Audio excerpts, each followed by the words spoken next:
Louvado seja nosso Senhor Jesus Cristo, para sempre seja louvado. Seja bem-vindo mais uma vez ao canal Dentes do Católico. E esse aqui é o 6º vídeo da série sobre as 7 igrejas do Apocalipse. Como digo em todos os vídeos, não estamos fazendo aqui um estudo teológico, arqueológico, por exemplo, ou da cultura da época, ou da estrutura geográfica da época. Estamos fazendo um estudo não teológico também, no sentido de dizer qual é a mensagem para aquela igreja, né, naquela época, naquela cidade, no tempo em que São João escrevia. Mas quero trazer de uma forma expositiva o texto e de uma forma que nós podemos aplicar na nossa vida, né?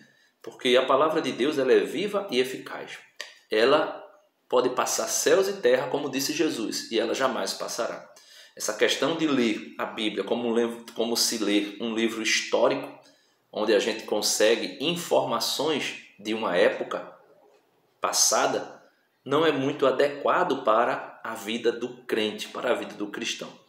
Então, vamos ver um pouquinho sobre quem é a igreja de hoje, qual era a cidade, né? A cidade era a cidade de Filadélfia, né? Então, a igreja de Filadélfia. Essa palavra Filadélfia significa amor fraternal. Veja, tem um significado espetacular em tudo aquilo que a gente vai ver na reflexão, a manifestação clara do amor de Deus para com aquela igreja. É uma das 7 cidades às quais se dirigiu o autor do Apocalipse, São João, né, as 7 igrejas. Filadélfia era uma cidade importante e próspera da Lídia, situada nas encostas do Monte Timolo, próximo da cidade de Sardes. No caminho entre Sardes e Hierápolis, e estava incluída no distrito administrativo de Sardes. A região inteira, como nós vimos no vídeo passado, inclusive Sardes sofreu por conta desse terremoto. Ela também, Filadélfia, né, a região era fértil, mas sujeita a terremotos. A cidade, Filadélfia, foi totalmente destruída por um terremoto em 17 depois de Cristo. Então, assim como Sardes sofreu com esse terremoto no ano 17 depois de Cristo, também Filadélfia sofreu por estar ali próxima de Sardes.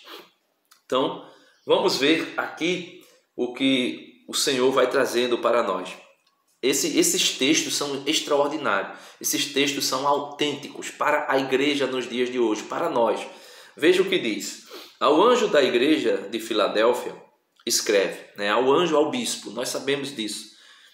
Eis o que diz o santo e o verdadeiro, aquele que tem a chave de Davi. O santo e o verdadeiro, aquele que tem a chave de Davi.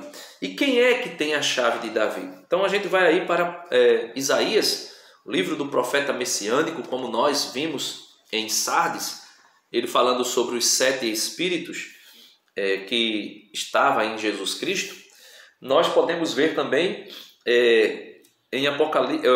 em Isaías capítulo 22, a partir do versículo 19, né? Ele faz aqui uma comparação para falar da pessoa de Cristo, que será aquele que vai receber as chaves. Veja, novo oficial, né, da casa real, da casa do rei. Eu te deporei, né, tirarei, né, do teu cargo e te arrancarei do teu posto.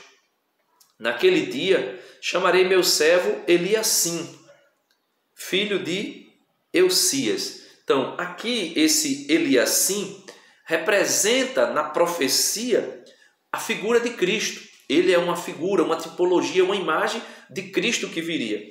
Então ele diz: eu arrancarei de ti, te arrancarei do teu posto e colocarei outro em teu lugar. Colocarei Eliacim, que é uma imagem de Cristo. E veja o que ele vai dizer de Eliacim. Eu o revestirei com a tua túnica, a túnica real. O cingirei com o teu cinto, o cinto que a gente vê no primeiro vídeo dessa série, que Jesus traz em seu peito uma túnica que Jesus veste e o cinto de ouro que ele traz em seu peito, mostrando a sua realeza. E lhe transferirei os teus poderes. Então, ele vai tirar do rei, dos reis de Israel, já tirou, né? Mas aqui na profecia tiraria e colocaria para Eliasim, que era uma figura de Cristo, ou seja, revestiria Cristo. E ele vai dizer: ele será um pai para os habitantes de Jerusalém e para a casa de Judá. Ele quem? Jesus. Será um pai para os habitantes de Jerusalém e para a casa de Judá. Ele vai dizer: porei sobre seus ombros, veja, porei sobre os seus ombros a chave da casa de Davi, ou seja, a chave do castelo, do reino de Davi, será posto sobre os seus ombros. Os ombros de quem? De Cristo. Né? Por isso, lá em Filadélfia, vai dizer que eis o que diz o santo e o verdadeiro, aquele que tem a chave de Davi. Então, porei sobre os seus ombros a chave de Davi. Se ele abrir, ninguém fechará. Se fechar, ninguém abrirá. Então, retomando, ele abrirá, né? Se ele abrir, ninguém fechará. Se fechar, ninguém abrirá. Então veja, ele receberá, Jesus receberia essas chaves, e veja o que ele vai dizer, né? Eis o que diz, aí a gente volta para Apocalipse, capítulo 3, versículo 7.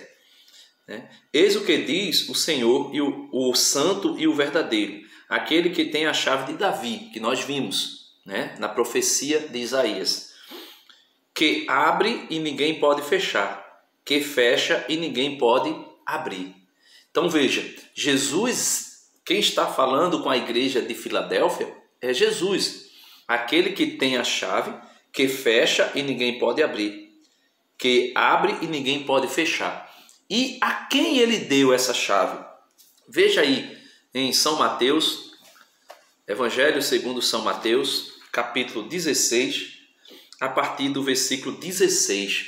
Veja a quem Jesus deu essa chave e esse poder de fechar e abrir, de ligar e desligar. Veja a quem Jesus instituiu, enquanto ele não volta, a sua autoridade. Simão Pedro respondeu, né? Porque Jesus fez aquela pergunta: quem é o Filho do Homem, né? Para o povo e para vós, quem é? Simão Pedro respondeu: tu és o Cristo, o Filho do Deus vivo. Jesus então lhe disse: feliz és Simão, filho de Jonas, porque não foi a carne e o sangue que te revelou isto, mas o meu Pai que está nos céus. E eu te declaro: tu és Pedro, e sobre esta pedra eu edificarei a minha igreja, e as portas do inferno não prevalecerão contra ela. Então, não fique aí com medo que a igreja vai ser destruída. Não, não será. As portas do inferno não prevalecerão contra ela. E Jesus aqui diz, né, ele que tem as chaves, ele que tem a autoridade, ele que abre e ninguém fecha, ele que fecha e ninguém abre. Veja o que ele diz: eu te darei as chaves do reino dos céus.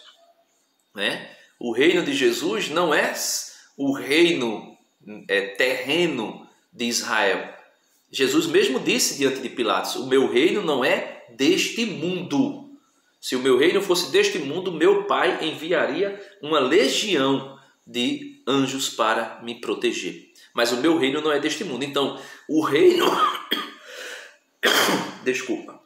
O reino de Jesus, que não é deste mundo, tem uma autoridade que foi posta sobre os seus ombros, como diz o profeta Isaías.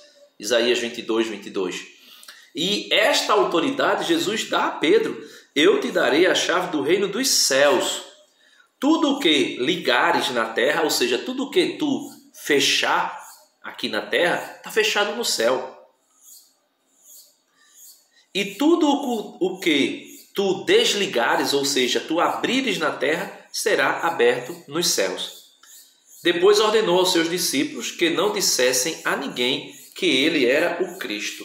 Então veja, Jesus que tem as chaves, a autoridade, o poder, aquele que fecha e ninguém abre, aquele que abre e ninguém fecha, ele dá essa autoridade à sua igreja, na pessoa de São Pedro, na pessoa do Papa.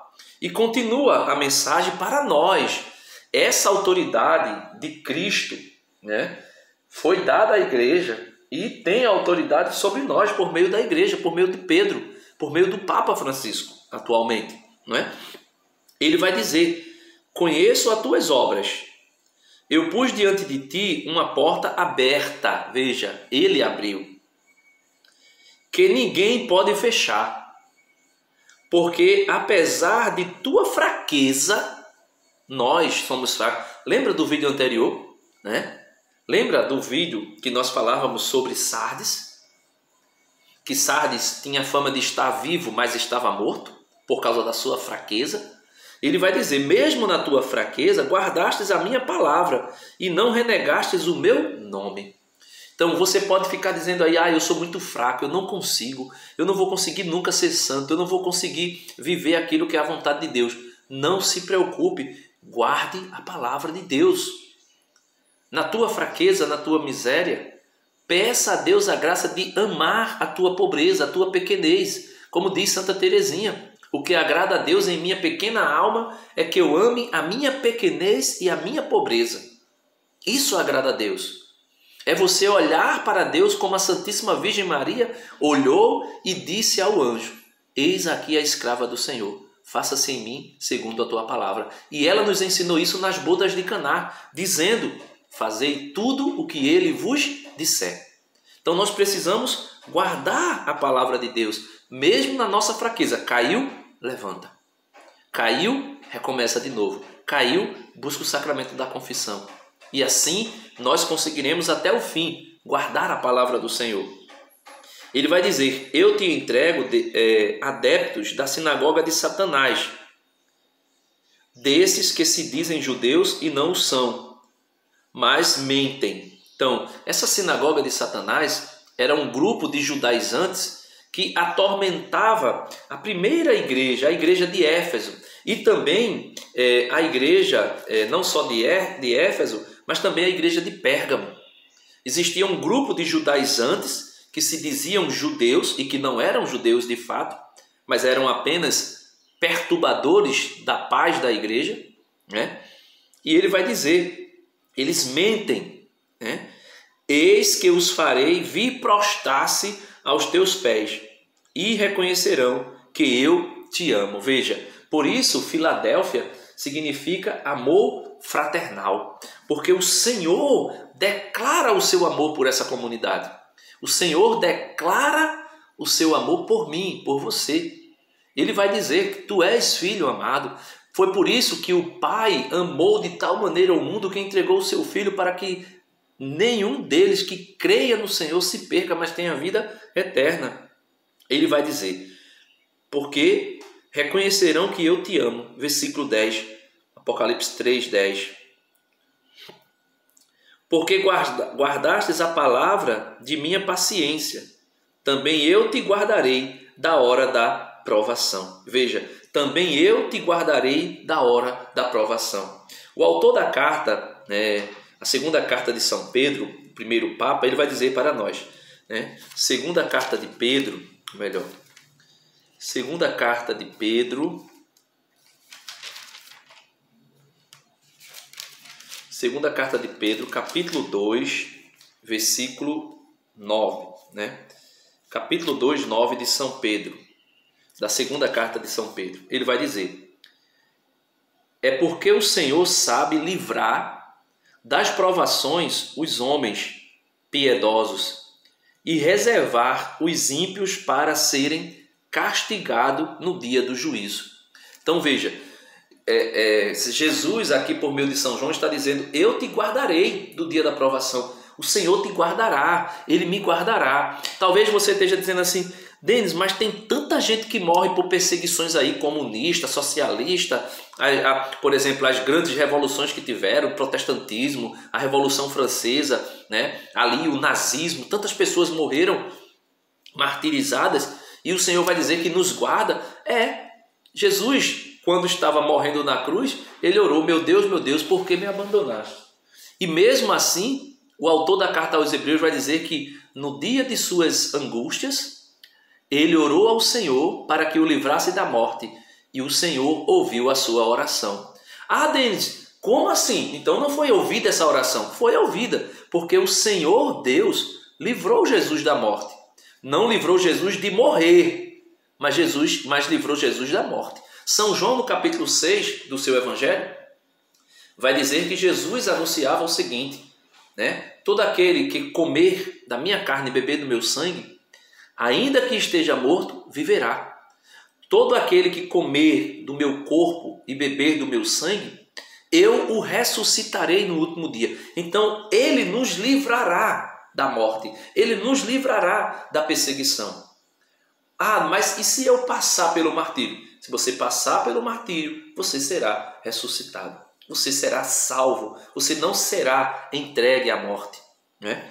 E ele continua, né, o São Paulo escrevendo aos Coríntios, na segunda carta de São Paulo aos Coríntios, para falar de que Deus nos guarda no dia da provação. Segunda carta de São Paulo aos Coríntios, capítulo 6, tome aí, segunda carta aos Coríntios, no capítulo 6, versículos, deixa eu achar aqui, segunda carta aos Coríntios, capítulo 6, versículo 2, veja o que diz o Senhor. Eu vou ler do versículo 1. Naquele dia de na qualidade de colaboradores seus, exortamos-vos a que não recebais a graça de Deus em vão. Pois ele diz, eu te ouvi no tempo favorável, eu te ajudei no dia da salvação. Agora é o tempo favorável, agora é o dia da salvação, né? Então, ele nos livrará, ele nos escuta, meus irmãos. O Senhor Jesus nos escuta, o Senhor Jesus cuida de nós, o Senhor Jesus nos guarda do dia da provação. Isso é nítido, isso é claro, né? Apocalipse 2, versículo 25, veja o que ele vai dizer. Apocalipse 2, versículo 25. Ele vai dizer, isso aqui foi na igreja de Tiatira. Mas guardai o que tendes, até que eu venha. Então, nós precisamos guardar o que nós temos, sermos fiéis a Ele, e Ele nos livrará do dia da provação. Ele nos livrará do dia da angústia. E Ele vai dizer, né?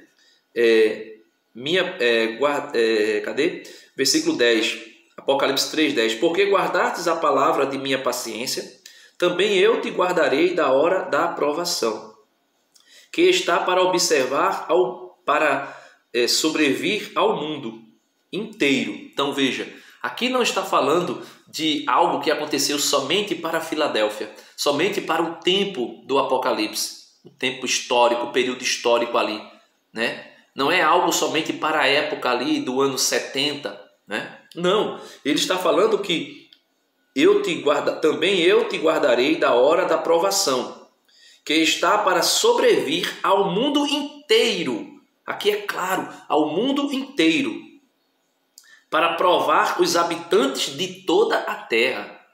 Não é somente para aquele tempo. Ele vai dizer, venho em breve, conserva o que tens, para que ninguém tome a tua coroa.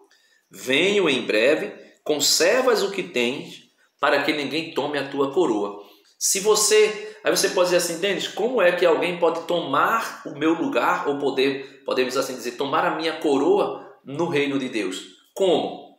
Leia a carta de São Paulo aos Romanos, no capítulo 11, falando sobre acho que é a videira, né? Deixa eu achar aqui. Romanos, capítulo 11, só para eu não falar besteira, né? Carta aos Romanos, no capítulo 11. Romanos, capítulo 11. Aqui eu não tinha marcado, não pensava de ler essa passagem, mas carta aos Romanos,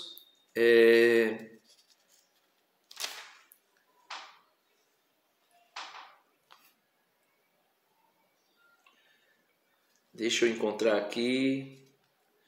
É Oliveira Silvestre, meu Deus.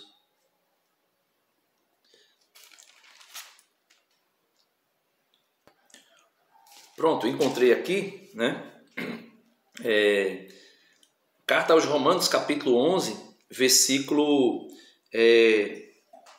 16, né? Vou ler a partir do versículo 16, Porque alguém pode dizer, como assim nós poderemos perder a nossa coroa e outro, né, receber a nossa coroa no nosso lugar? Veja o que ele diz. São Paulo escrevendo aos Romanos, falando aqui da oliveira silvestre e a oliveira verdadeira. Ele vai dizer, né? Se as primícias são santas, também a massa o é. E se a raiz é santa, os ramos também o são. Se algum dos ramos foram cortados, e se tu, oliveira, né? Oliveira selvagem, veja, se tu, oliveira selvagem, foste enxertada em seu lugar e agora recebes seiva da raiz da oliveira. Então veja, aqui está falando de a oliveira cultivada é o povo de Israel. Do povo de Israel alguns foram, vamos dizer assim, cortados, não aderiram, não herdaram, melhor dizendo, a salvação, porque foram infiéis, então foram cortados. E ele vai dizer que se os ramos da oliveira verdadeira foram cortados e foram enxertados a oliveira silvestre, ou seja, os pagãos passaram a participar da herança da salvação, ele vai dizer, veja, se alguns dos ramos foram cortados, e se tu, oliveira selvagem, pagão, né, fosse enxertado no lugar do povo de Israel, de alguns de Israel, fosses enxertados em seu lugar, e agora recebeste a seiva da raiz da oliveira, ele vai dizer, não te envaideças, não fique aí pensando, agora eu sou salvo, glória a Deus, aleluia. Não te envaideças, nem menosprezes os ramos que foram cortados. Você pode estar pensando, Israel, estou nem aí para Israel, o povo de Israel, problema, os judeus aí é com ele, perderam a salvação, agora nós somos os salvos, nós somos os verdadeiros salvos. Ele vai dizer, né? Não envaideças, nem menosprezes os ramos original, pois se te gloriares, sabe que não és tu que sustenta a raiz, mas é a raiz que te sustenta. Veja, você pode ler lá em João capítulo 15. Meu pai é o agricultor, né? Eu sou a oliveira verdadeira, né? E vós sois os ramos. Aquele que não for fiel, aquele que não produzir será cortado e lançado fora. Por quê? Porque quem manda é a oliveira que sustenta. Não é os ramos que sustenta a raiz, mas é a raiz que sustenta os ramos. Ele vai dizer, dirás talvez, os ramos foram cortados para que eu fosse enxertada. Ou diga, os judeus que não foram fiéis foram tirados, foram expulsos para que eu fosse colocado no seu lugar. Sem dúvida, é pela incredulidade que foram cortados, ao passo que tu és pela fé que estás firme. Não te ensoberbeças, antes teme. Se Deus não poupou os ramos naturais, bem poderá não poupar a ti. Considera, pois, a bondade e a severidade de Deus. Severidade para com aqueles que caíram, bondade para contigo, suposto que permaneças, fiel a essa bondade. Do contrário, também tu serás cortado. Ou seja, do contrário, também tu perderás a tua coroa. Então nós precisamos ser fiéis e não devemos aí nos vangloriar, ficarmos ensoberbecidos achando, eu faço parte do povo de Deus, eu sou crente, eu sou salvo, aleluia, glória a Deus. E de repente eu sou infiel e eu posso perder a minha coroa e outro pode recebê-la em meu lugar. Versículo 12, Apocalipse 3, voltando à igreja de Filadélfia. Farei do vencedor uma coluna no templo de meu Deus, de onde jamais sairá, e escreverei sobre ele o nome de meu Deus e o nome da cidade de meu Deus, a nova Jerusalém que desce dos céus, enviada por meu Deus, assim como o meu nome novo. Então veja, ele vai dizer que ao vencedor fará dele uma coluna no templo de Deus.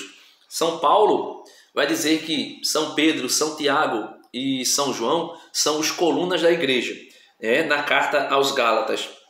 Na carta de Timóteo, a primeira carta de Timóteo, capítulo 3, versículo 15, ele vai dizer que a igreja, toda a estrutura da igreja é uma coluna, né? É uma coluna e é sustentáculo da verdade. E também ele vai dizer que nós receberemos, né? Veja, ele vai dizer sobre ele, né? Sobre essa coluna, eu e você que formamos a coluna, as colunas da igreja, sobre ele, escreverei sobre ele o nome de meu Deus e o nome da cidade de meu Deus. Qual é o nome da cidade de meu Deus? O profeta Ezequiel, no último versículo do seu livro, vai dizer qual é o nome, né, da cidade de Deus. É Javé Chamar. Javé Chamar, que significa o Senhor está lá. A presença de Deus está no meio deles, como fonte de bênção e de glória.